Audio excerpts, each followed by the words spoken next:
Good afternoon and welcome to the first presentation of a new series of events sponsored by the Friends of the Sacramento State Library. My name is Bill Dorman. I'm president of the Friends. For a decade or more, we've offered a author lecture series, and now we're pleased to inaugurate a second set of presentations we call the Town and Gown series. And the purpose of this series is to share with the campus and the wider community the talents and expertise of some of the university's faculty members who have, we think, something of timely interest to share. It's only our second Zoom presentation, so bear with us if there are any glitches. We have a wonderful professional staff standing by to solve them if they do occur. Before I introduce our topic today, I want to remind you that audience members will be receiving some membership materials from us. We hope you will consider them and consider joining the Friends of the Library. Now to today's panel. I suppose there are any number of hermits who have taken refuge in caves somewhere from this confused century, and are blissfully unaware of the of the coming Tuesday election. Many pundits have described it as the most important election in our lifetime. None of the people that are joining us today, of course, are disinterested, and we're certainly welcoming you to this panel. It's an all-star Sacramento State panel. It's organized by Kim Nalder, a professor of political science who also serves as the executive director of the university's nonpartisan Project for an Informed Electorate. Now, in full disclosure, Kim is a former colleague of mine, and I mention it only because I think it gives me leave on basis of firsthand experience to describe her as nothing short of outstanding. And I'll leave it to Kim to introduce her equally impressive panel, Kim Nalder.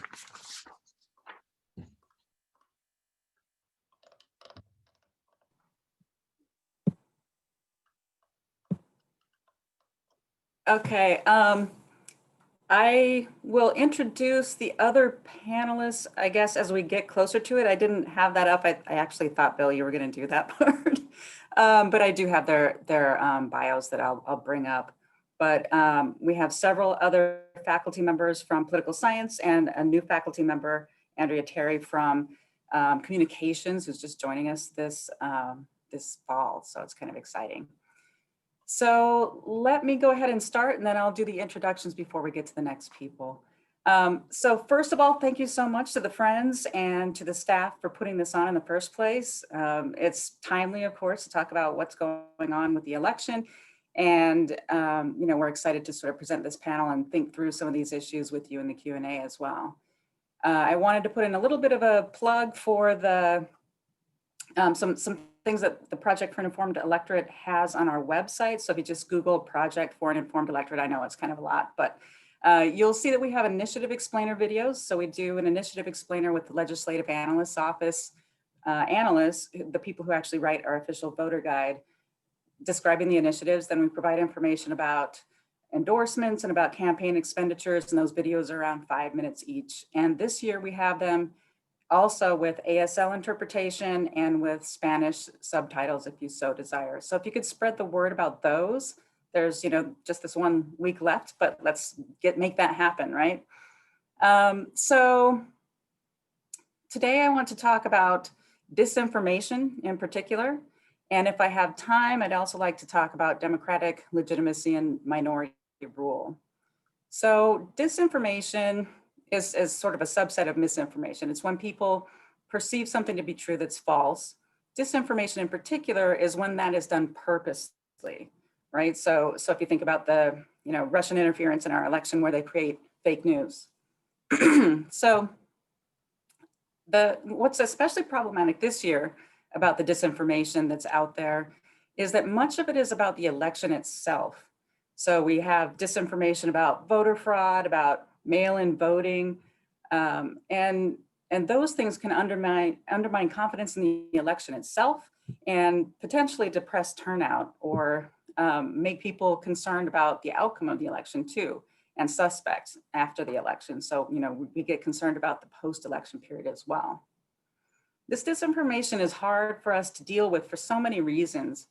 One is that we are dealing with malevolent foreign governments, right, who are trying to influence our elections, trying to undermine our confidence in our democracy. And they've gotten better at it since 2016. Now there are deep fake videos where you can manipulate a video to look at it as if someone is saying something they actually didn't say. That's scary.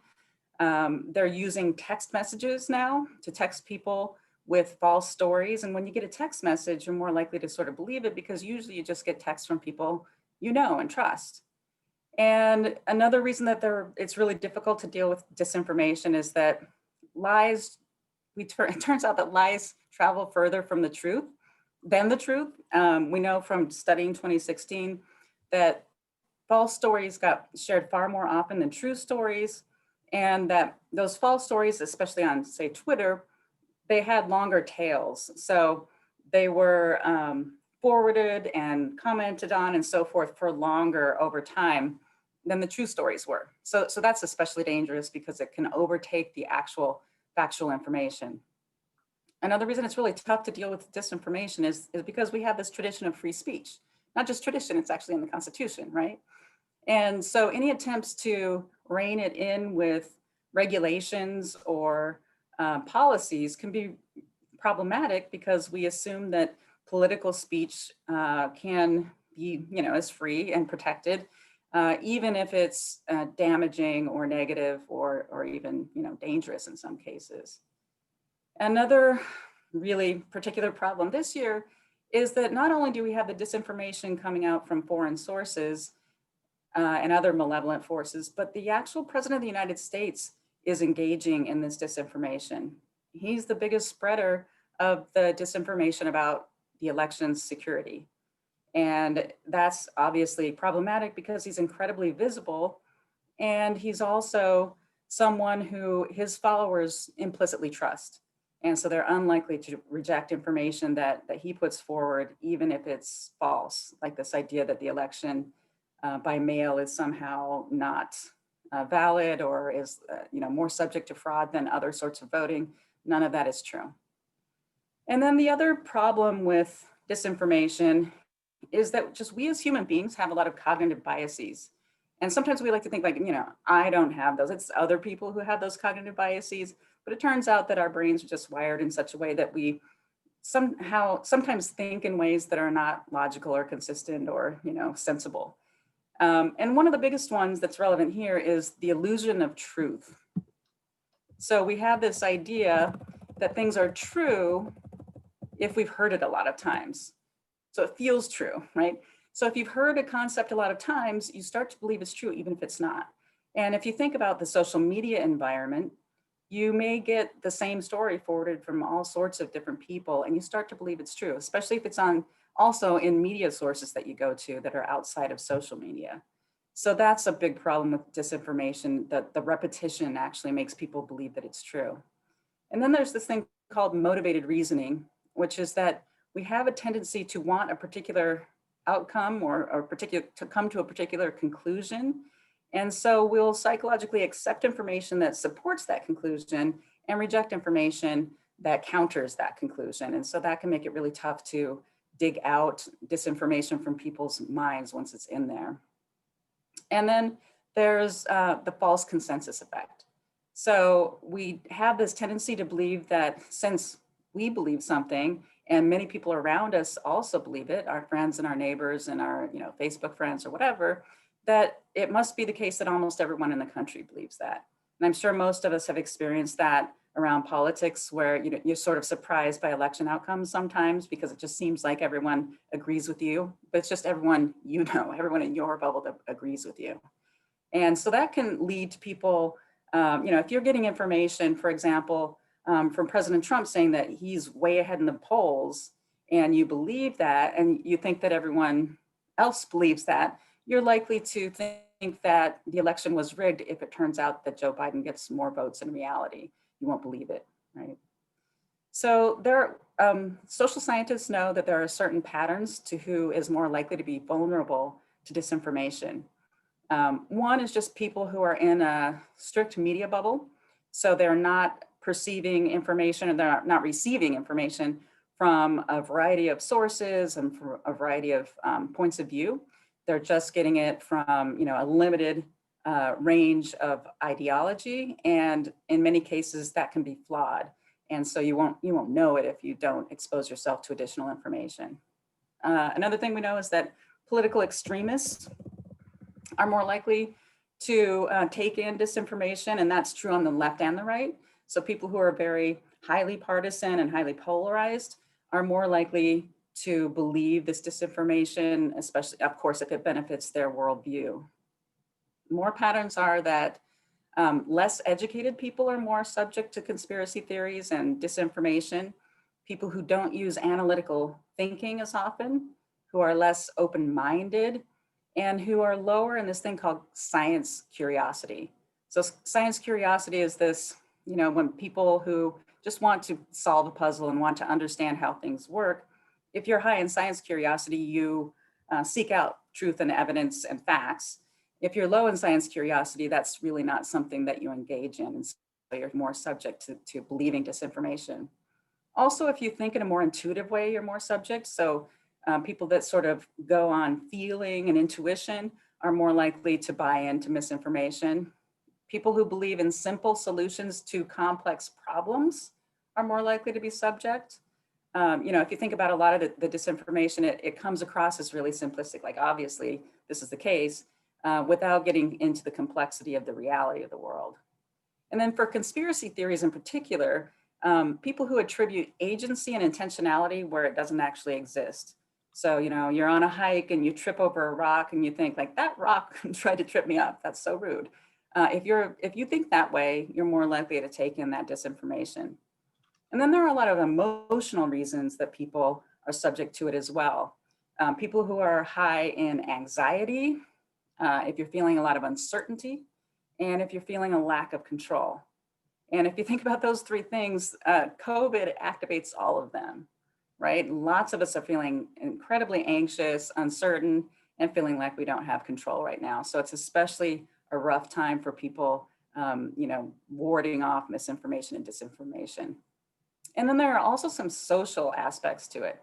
So people who perceive hostile outgroups conspiring against your in-group are more likely to perceive misinformation. And if you think about that in terms of politics, it's this idea of, you know, party identification as part of our tribal identity.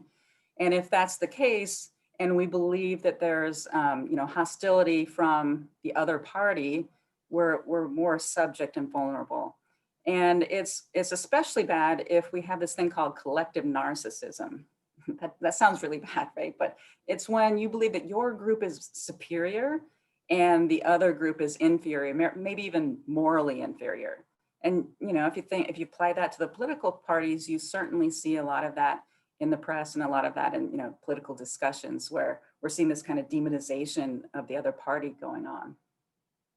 So what does all of this, you know, social, emotional, cognitive stuff map onto in our political world? Well, we're more vulnerable if we have, you know, really strong party identification. So people who are very invested in politics, and those are the people who vote, right? If you have more perception of threat from the other party, and people who are very active in politics are more likely to feel that way. If you buy into the demonization of the other party that is, you know, spread through some media channels, right? If you watch cable news, for example, you're going to see some portrayal of the other party as not just, you know, coming from a different point of view in terms of policy, but, you know, being bad or evil or wrong or something like that. One thing that people, you know, sometimes shy away from, but that the social science really does find, is that conservatism is especially associated with many of these things we've just mentioned. We see, for example, more sharing of fake news on social media that is of the conservative bent. And that is true more of conservatives, but it's also true in general of people on the extremes, but it's lopsided. So what we have is a bunch of people who are primed to believe that the election is rigged, primed to believe that, maybe their candidate was actually ahead, but the other party's out to get them, and who aren't trusting of information that may be factual coming from legitimate press sources. So that's not a great recipe for a smooth election coming up. So if we think about, what can we do to kind of address that? What can we do to fight all of this? Well, we see some social media companies starting to do a little bit. They've been very late to the game, but they're, requiring that you read an article before you forward it, or they're limiting campaign advertising. They could do a lot more. Facebook is one of the worst purveyors, well, not purveyors, but spreaders of disinformation. They alone could do an awful lot to limit its spread. If organizations, if media and so forth point out that you may be misled by some arguments, that can just prime us to think we may be being fooled. And then just education, we're seeing more of that happening. I feel a little bit hopeful about this. We see media literacy taught in high schools more than ever. We see these sorts of things addressed in college classes as well, and in the public. We see more fact checking by media organizations and more just awareness of this problem of disinformation and the need to address it. So I wanted to talk about minority rule, but I will do that in the Q&A because it looks like I need to pass it on to my colleague, Danielle Martin, who is an assistant professor of political science. And I need to find my notes on everyone.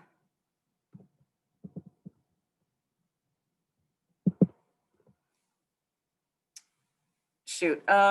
So let me just tell you about Danielle, and then I will find that document before we do the next people. So Danielle is an associate. She got promoted. That's so awful. She's an associate professor of political science. And she's been amazing in our department, a great addition. She has lots of interesting research in political behavior and elections out, and she's a fantastic teacher as well. So I'm sorry I didn't give you the proper introduction, Danielle, but please take it away. No, thank you so much, Kim. No problem. And thanks to the Friends of the Library for hosting this panel. Today I'll be talking about the polls. So since 2016, we've heard a lot of people saying things like, we can't trust the polls and the polls are always wrong. But these generalizations don't really tell the whole story because the national polls got it right in 2016.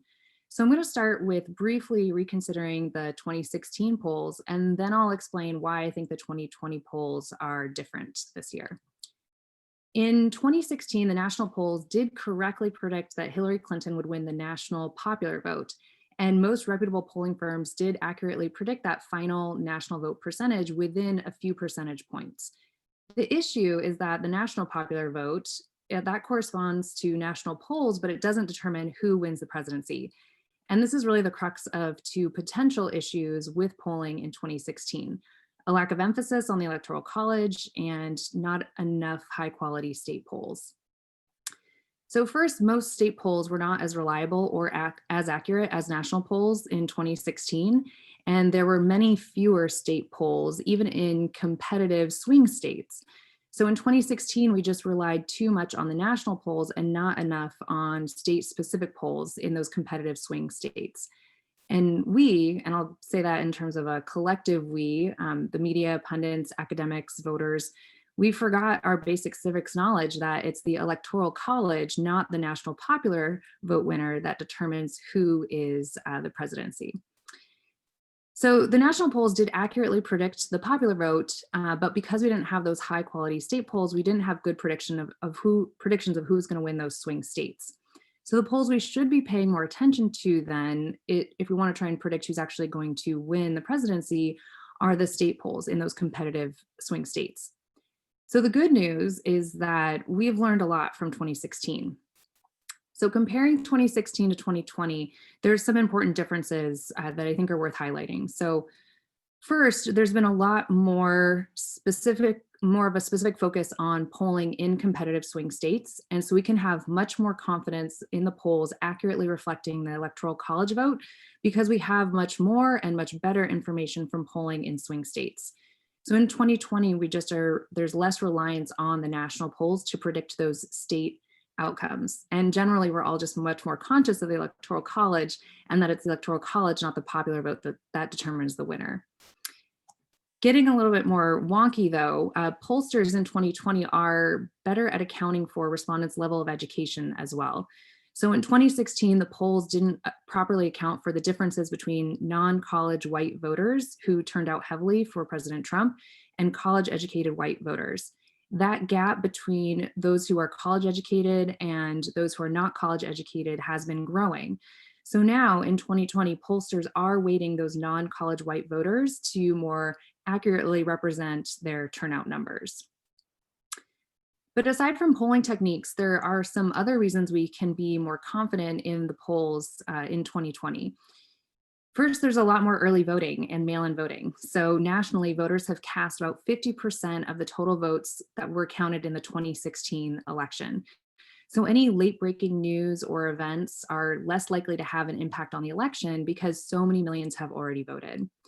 There's also many fewer undecided voters in 2020 than in 2016, and we can get into reasons why later, why there's so many fewer undecided voters. But regardless, there's just fewer people to persuade or try to convince to turn out to vote in 2020.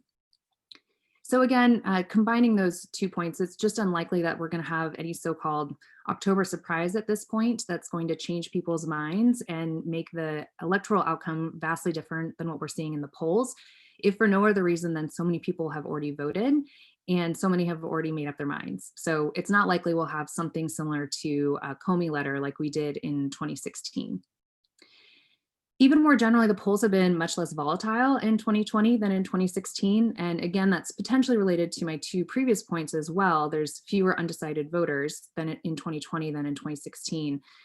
But Clinton, her lead in the polls throughout the election season fluctuated much more based on news events or campaign events.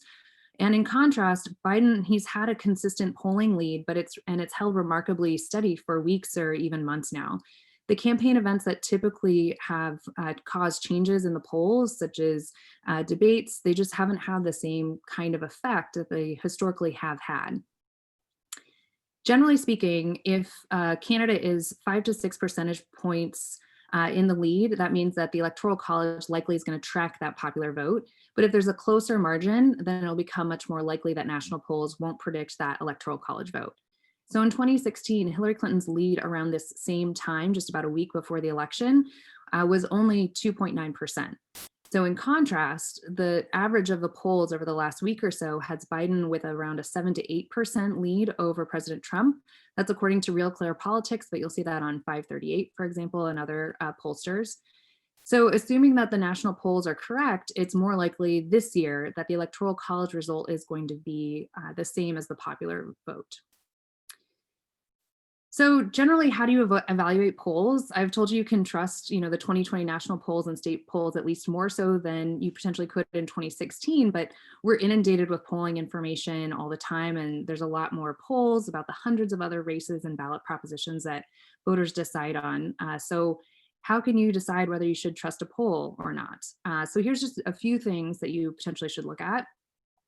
So look at the sample. A larger sample does not necessarily mean a better or a more accurate poll, but it will help you put the margin of error in context. So a smaller sample does mean a larger margin of error. That's the plus or minus number that you'll see reported along with polling results.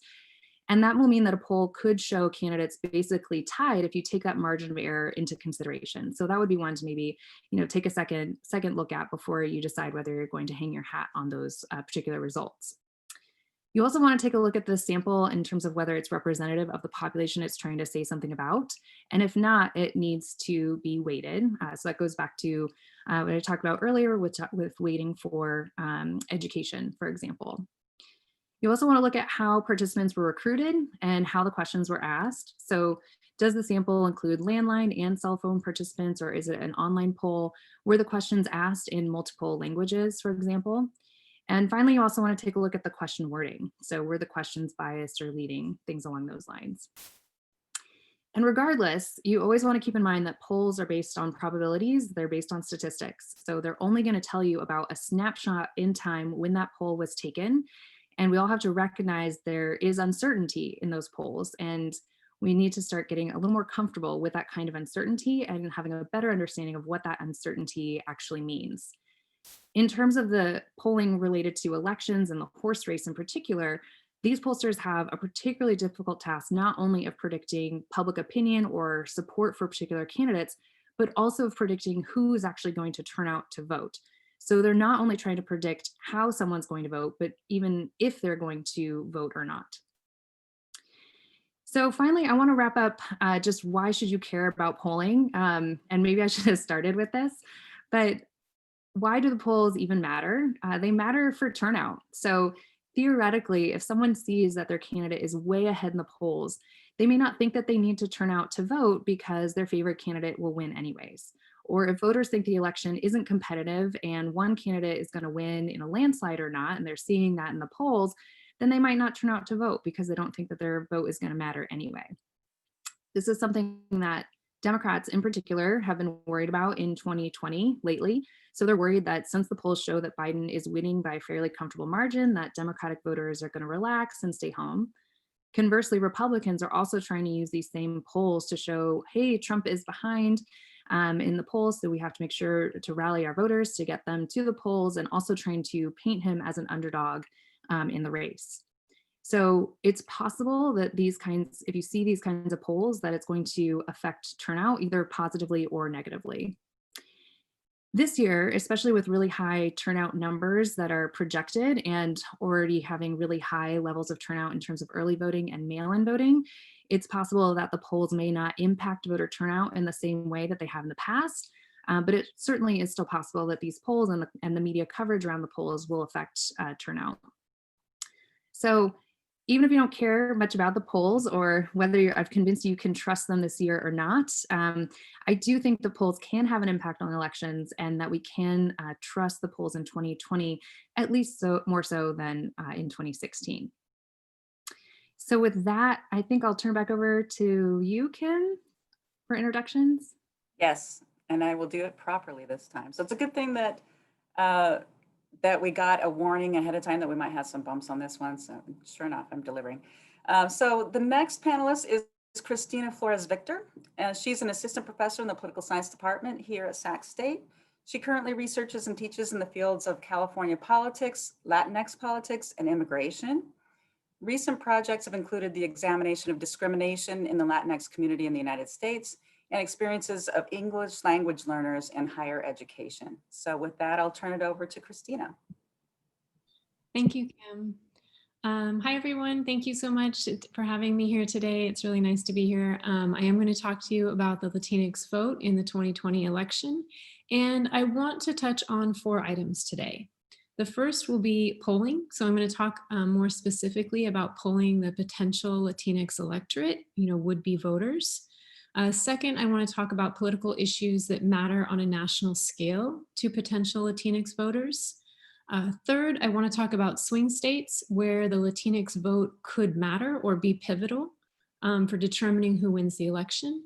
And then lastly, I'm going to talk to you about the gender gap. So differences between Latinas and Latinos in preferences in the national election. So as I mentioned, the first item is going to be about Latinx polling results. As Danielle mentioned already too, the quality of the polling of certain groups has really increased in the last several years, so increased substantially. We have more bilingual polls, we have more bilingual polling firms, and why this matters or why this helps is it helps us get a more representative sample. So previously, when we didn't have bilingual polls and polling firms, when we would call, if the person answering the phone only spoke Spanish, we might have to hang up and then try and call back and get that person later on. And there's a lot of drop off when we do that. So now with more bilingual polling firms, we're able to just go ahead and continue with the call and we get a more representative sample of the Latinx population. Also, we have more polls happening in more states. So as Danielle mentioned, higher quality polling in more states, right? And especially in competitive states. This also helps us get a more representative sample of a very diverse Latinx electorate. So no longer are we seeing polls that were only kind of just English-speaking Mexican Americans or English-speaking Cuban Americans with samples coming from California, Texas, and Florida. Now we have samples coming from across the United States, and we're sampling Spanish-speaking Latinx electorate. So this helps us to have a more representative poll of what Latinx voters wants. And in general, the polling is done of Latinx registered voters and done by firms like Latino Decisions. These polls are commissioned by groups like the National Association of Latino Elected Officials, Univision, Unidos US. And so there are lots of people out there now paying for these high quality polls, excuse me, which allows us to have a more kind of accurate idea of what's going on with the Latino electorate. So a couple things to kind of get us started is the Latino electorate right now in recent polls is showing that we have highly motivated potential voters. So approximately 70% of the Latino electorate are saying that they are very motivated to turn out to vote. And around 80% are reporting that they have a plan to vote and are planning to vote. And about half report that they are going to be early voters or that they have already voted in this election. So these are really high numbers compared to previous presidential elections for the Latinx electorate. Now, the second item I want to talk to you about today is what issues or policies matter to Latinx voters at the national level. So here we have some new things to talk about. By far, the #1 issue for Latinx voters in all of these polls is COVID and the response to COVID. Half of those polled said that they had a friend or family member who has been diagnosed with COVID. 1/3 of those polled said they knew someone who had died from COVID. There is greater trust in experts and in Democrats than in President Trump on the issue of COVID. And interestingly, one poll was actually in the field before President Trump announced his COVID diagnosis. So half of the people had been polled before he said he had been diagnosed, and half of the people were polled after he was diagnosed. And you could actually see the shift in preferences toward Biden after he was diagnosed with COVID. So COVID is a really important issue for the Latinx electorate. And among the Latinx electorate, President Trump's disapproval rating for the handling of COVID is around 70%. So there is concern that we reopened too soon and that we ignored early warnings about COVID. The second issue that matters a lot to Latinx voters is employment, specifically improving wages and creating more jobs. Latinos, since we just talked about COVID, are increasingly dealing with increasing unemployment, increasing housing security, decreasing income, and decreased savings. So they're very worried about the employment issue. Third issue that they care about is healthcare, and more specifically, the cost of healthcare. With COVID, people are very concerned about healthcare. I want to say in Texas, Georgia, and Florida, these are states that all have districts that have very high numbers of uninsured Latinx children. Some districts in Texas have as high as 33% of all Latinx children are uninsured. So healthcare and the cost of healthcare is tied into the COVID issue, is tied into the ACA, and people are worried about the cost of healthcare. Another thing that rates pretty high is schools and education. And again, this issue is also tied to COVID. People who are polled are worried about school reopenings. They're worried about children, family members, parents, teachers getting sick. And at the same time, they're very worried that distance learning has been difficult and they are not equipped to handle teaching remote instruction at home. Immigration, this is something that is a holdover from previous presidential elections. Immigration is always kind of in the top set of issues that Latinx electorate cares about, and specifically fear of deportation or knowing someone that's been deported, a family member or a friend, and the future of DACA. And one last one that is a new one this year that we haven't seen quite this high in the preferences is a concern about discrimination against Latinos and immigrants, and a concern about addressing racism. So unfortunately for President Trump on this particular issue, there is less trust that President Trump will be able to kind of bring the country back together. And that's one of the question wordings that Danielle was talking about. They ask, who do you think is going to be better at bringing the country back together? And there's less trust that Trump is going to be the one to be able to do that. Now, I do want to kind of just make a little special note here that Cuban Americans who are polled, for them, foreign policy is in their top 5. For the rest of the different types of Latinos, foreign policy doesn't kind of crack that top 5, but for Cuban Americans, it does. The third issue I told you I wanted to talk to you about a little bit was on what states will the Latinx vote be pivotal? So we have a lot of states that the Latinx vote could be very important. We have the usual kind of lineup: Texas, Arizona, and Florida. They're going to be those are interesting states to watch because they have a very high number of potential eligible voters. So Texas, 30% of their electorate, of their eligible voters are Latinx. In Arizona, 24% of their eligible voters are Latinx. And in Florida, 20% of eligible voters are Latinx. Now, it used to be in Florida that there were more Cubans in the Latinx electorate, and now Cuban and Puerto Rican population has kind of leveled out. So this is another reason why Florida is a really interesting state to watch. But we also want to watch Nevada, which has 20% of their electorate of their eligible voters is Latinx. But other states that have kind of been really important to watch this year have been North Carolina, Pennsylvania, Georgia, and Ohio. Now, even though these states, the proportion of the Latinx electorate is only like 2.7 to 5.3% of the state's electorate, these states have been relatively close in the polls. So if there may be 10, 20,000 votes separating Biden and Trump, and 2 to 5% of your electorate is Latinx electorate, this is where states where the Latinx vote could be pivotal. And in some of these states, what does the polling look like? Well, in Texas right now, the most recent poll that just got dropped like an hour ago, so it's piping hot and fresh, 66% prefer Biden to 25% Trump in Texas. In Pennsylvania, another state that is being watched by everyone, 67% in favor of Biden and 25% in favor of Trump. So we really kind of want to watch these swing states. One thing I want to note here too is that the Latino electorate tends to be younger, and the younger Latino electorate does have stronger preferences for Biden over President Trump. So the last issue I want to kind of touch on that I think is really interesting about the Latinx electorate is the gender gap between Latinas and Latinos.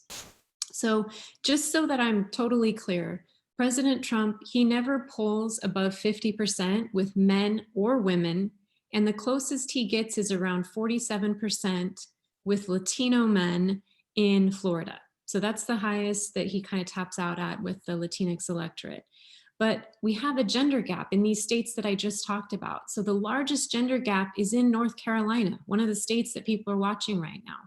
The gender gap and the preferences between Biden and Trump is 21-point difference in their preferences. So Latina women prefer Biden by 21 points more than men. In Texas, there's a 17-point difference. And in Arizona, there's a 15-point difference.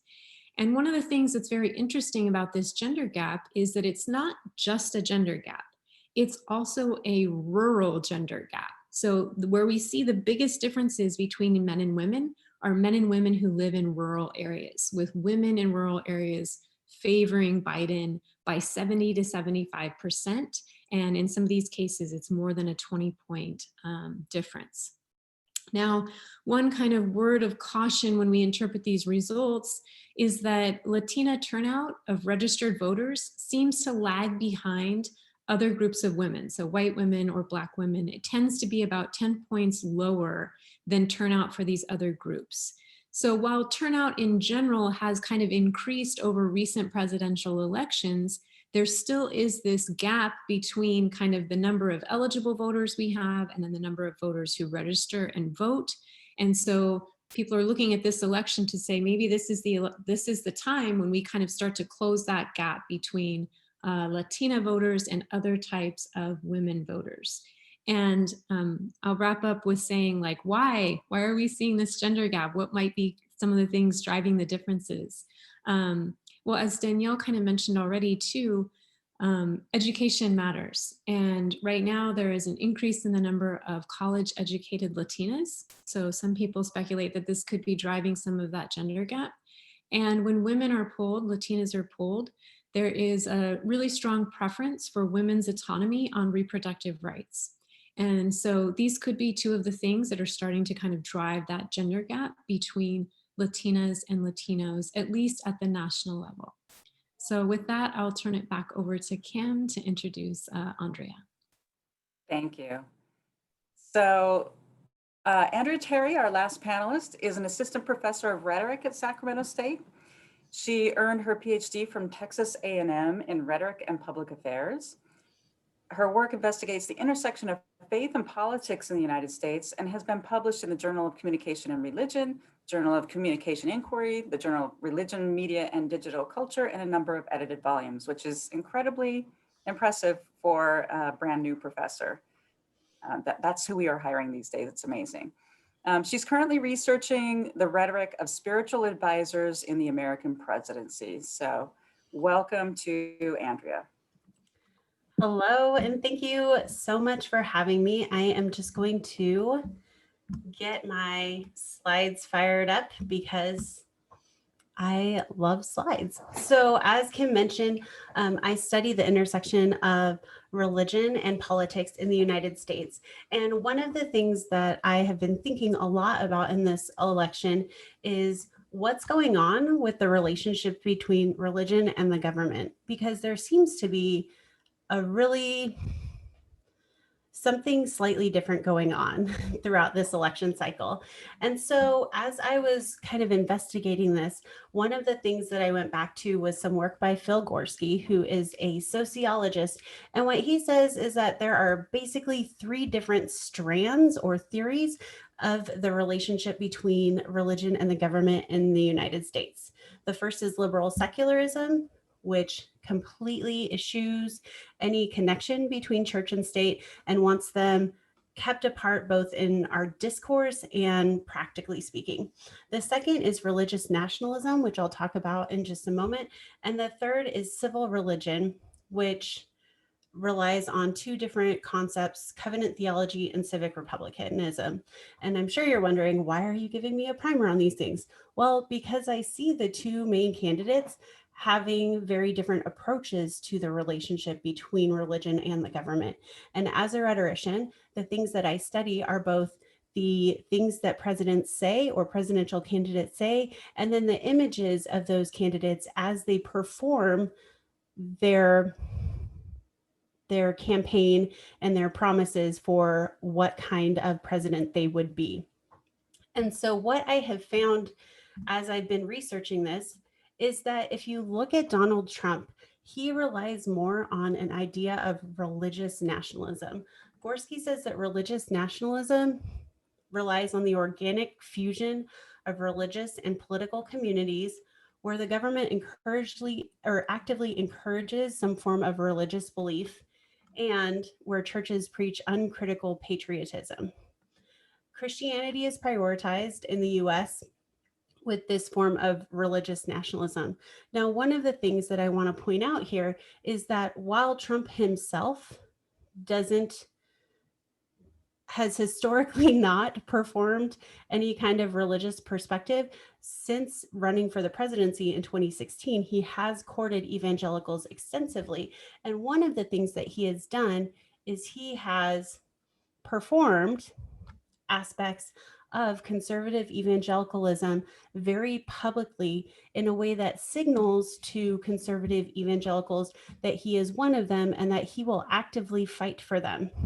And so when we think about some of the things that have happened throughout Trump's presidency, and then specifically in the run up to this election this year, we have a number of symbolic performances he's engaged in that signal to conservative evangelical voters that he prioritizes them.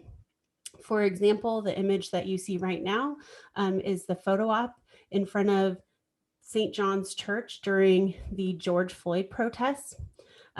We also have different things that he has said that signals this to conservative evangelicals. So, for example, in January, he gave a speech where he said things like, "I really believe that God is on our side," when speaking to a group of conservative evangelicals. He also described the United States as, quote, "not built by religion-hating socialists, but by church-going, God-worshiping, freedom-loving patriots." So you can see there that the fusion of patriotism and religion is complete in that sentence.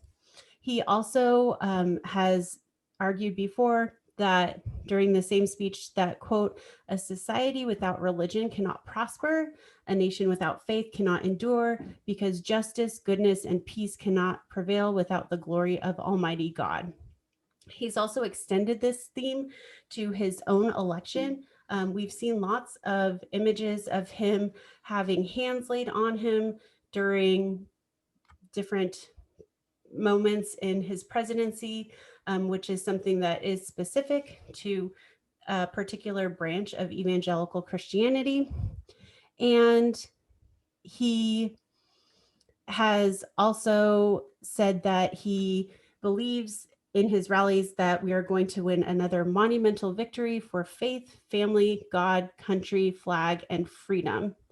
When talking about religion in his campaign, he specifically speaks to Christianity being under attack and has also used conspiracy theories in order to connect more with the apocalyptic element of right-wing evangelicalism in order to make this election seem even more serious in terms of needing people to vote for him.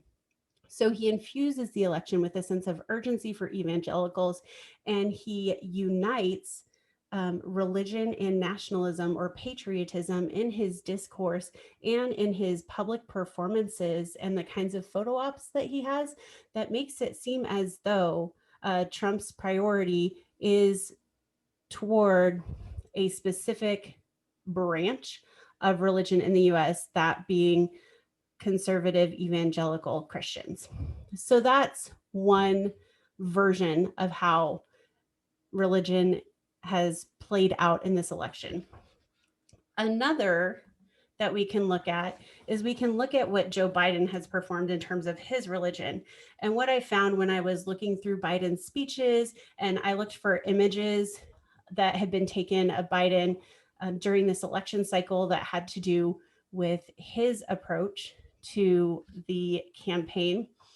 And what I found is that Biden tends to rely on a position that falls within American civil religion that we would call civic republicanism. So within civic republicanism, there's a focus on the common good, things like liberty, virtue, and balance. There is a clear interconnection of individual freedom and civic participation. And civic republicanism tends to be a bit more, I don't want to say secularized, but it has a broader net that can be cast. So it includes more people, whereas religious nationalism typically appeals to one specific subset of the population. Civic republicanism is trying to capture everybody.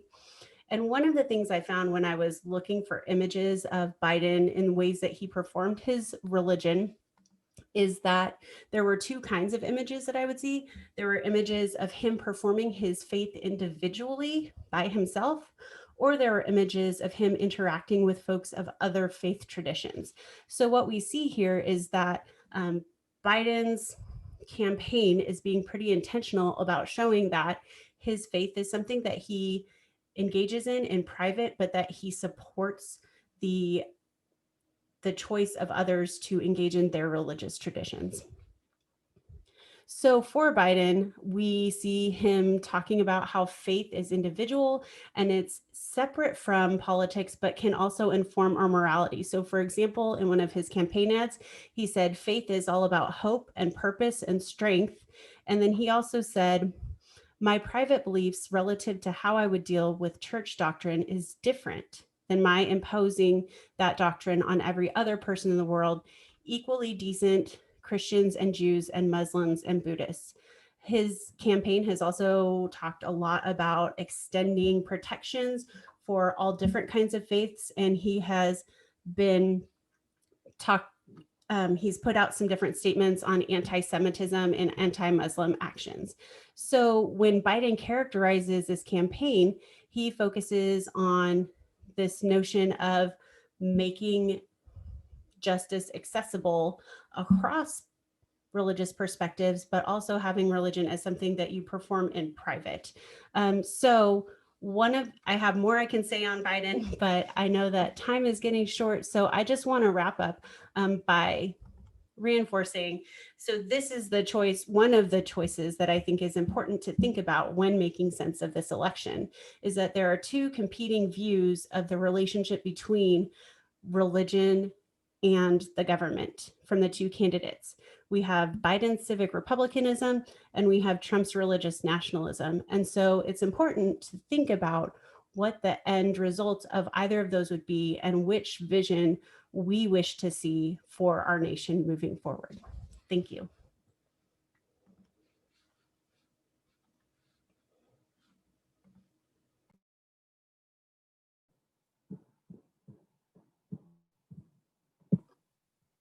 All right, so I think we'll go ahead and get all the panelists here together and ask just a couple of questions. We've had a number of questions submitted. I don't know if we're going to be able to get through all of them. Let me just get everybody here with us on camera. Here we go. All right. So we had one question submitted. What does the research say about people who might be lying to the pollsters? So I'm going to take that one. So it's related to social desirability bias, excuse me. And we know that participants, generally speaking, they want to please the pollsters, right? They want to only say things that they know are going to be socially acceptable. And pollsters do try to account for that in the way that they ask certain questions and even in the mode of the survey. So whether it's in person or over the phone or online. The question, though, seems to be a little bit more related to in 2016, there were a lot of stories about shy Trump voters, and perhaps they were purposely trying to mislead the polls or embarrassed to say that they were voting for Trump. And I think that it's really hard to say because there's little evidence on whether there has been those or whether there were those shy Trump voters, because it would be difficult to poll, right? If they're too shy to say that they're going to or that they were supporting Trump, well, they probably also wouldn't want to tell you that they were purposely misleading or embarrassed of their vote choice. So it's a really difficult question to get at. And especially any sort of question of, are you purposely trying to mislead the polls? Obviously, no one would answer that honestly if they were trying to mislead the polls. So it's really difficult to get at an answer to that question. I did, though, over the summer see some polling trying to get around that question of whether you trust the polls to keep your responses anonymous, or whether you trust, how the media is going to interpret polling results, things along those lines. And Republicans they were less likely to trust the polls or less likely to trust the media, but I don't think that's necessarily widespread. Those are still really small percentages of respondents. And so I don't think that it greatly affects the polls, or it should be something we should be worried about is skewing the polls currently.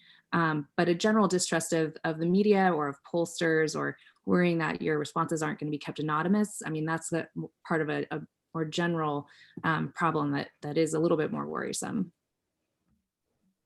If I could add just one little thing. When it's around election time and people are really engaged in the election, they want to express their support for their candidate. And so there's, that really reduces the propensity for people to strategically give the wrong answer in order to mislead the pollsters. That's really unlikely. I'll just add in one thing too. I mean, people are always allowed to say that they're undecided.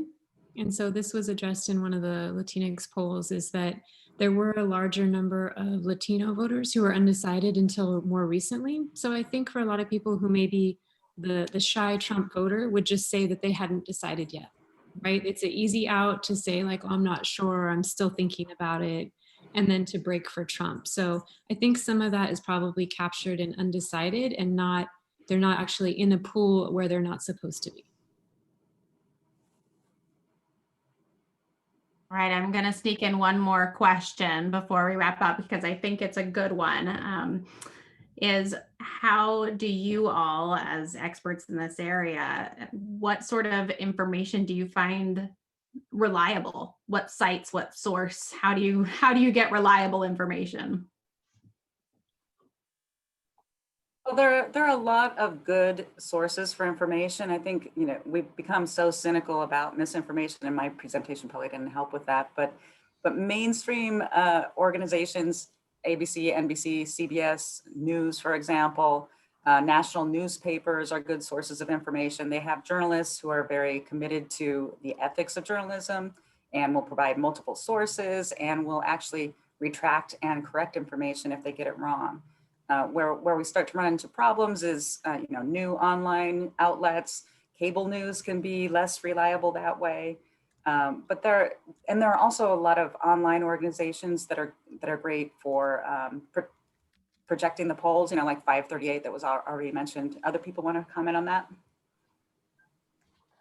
I like to make sure that I just have a good cross section.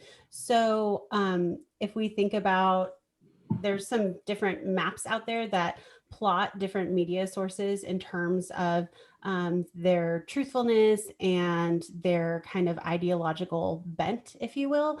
And so one of the things that I did both on my social media and personally is I just make sure that I have a good cross section of all of the different types of sources out there. So for example, I have BBC, I have the New York Times, I have the Washington Post, I have Politico, I have the National Review, I have a whole bunch of different things out there. So when something is happening that's significant, I can see just at a glance right away how different places are reporting that one issue to see in what areas they align and in what areas they diverge. And that kind of gets me out of my own bubble too. So I'll add in one quick thing too, and I think Danielle mentioned it, I just want to emphasize it. If it's polls that you're dealing with, then I would possibly look at the source of the poll, who commissioned the poll, when it was done, how many people are in their sample, what's their margin of error. Some will actually give you information, especially if you're thinking about the Latinx population or other populations, whether it was done in language or not, whether it was done online with cell phones, with landlines. I know that that's a lot of kind of research that you have to do, but a lot of polls when they're released will kind of put that information either at the very top or kind of like at the bottom that'll describe their methodology. And once you kind of have a trusted source that you can go to and you understand how they do their polling, I think that that can be really useful too. And two things on that note, if they're providing that information, if they're transparent about it, then it's more likely that you can trust it. So it's the polling when they aren't transparent about their methods or their questions or who their sample was, that's when you need to be a little more wary. And we've already mentioned 538, but they also do a whole ranking of pollsters. And so you can just Google 538 pollster rankings and they grade them on an easy A+ to F basis. And they have a whole host of variables they put in there to decide if they're trustworthy or not. But it's a good quick reference as well. And one more thing, the American Association of Public Opinion Researchers has a transparency initiative. And so you can actually look on their website and see which organizations are participants in that. And there are a lot of standards that have to be adhered to. Our polling organization at Sacramento State called CalSpeaks, we are a member of that. And it's, there's a lot of hoops that we need to go through to make sure that we meet that certification, but that does guarantee that you're getting good information. All right, thank you so much. It's a couple of minutes past 2 o'clock, and so I want to be respectful of your time, and thank you so much for joining us. I will go ahead and just quickly turn it over to Bill Dorman for some closing remarks, but thank you again. While I was teaching at Sacramento State for some 40 years, I attended a number of national conferences on political issues of this sort and listened to a number of panels. I don't remember a single panel that informed as well and as clearly as this one. And I thank you so much for your input. Each one of you contributed an original deep dive into electoral politics that I think anybody that's interested in this election will gain from. Thank you so much. And I hope that the rest of you, I got something from this of value. I hope you'll also look forward to future events presented by the Friends of the Library. We will keep you informed about those. Thank you again and good afternoon. Thank you. Thank you.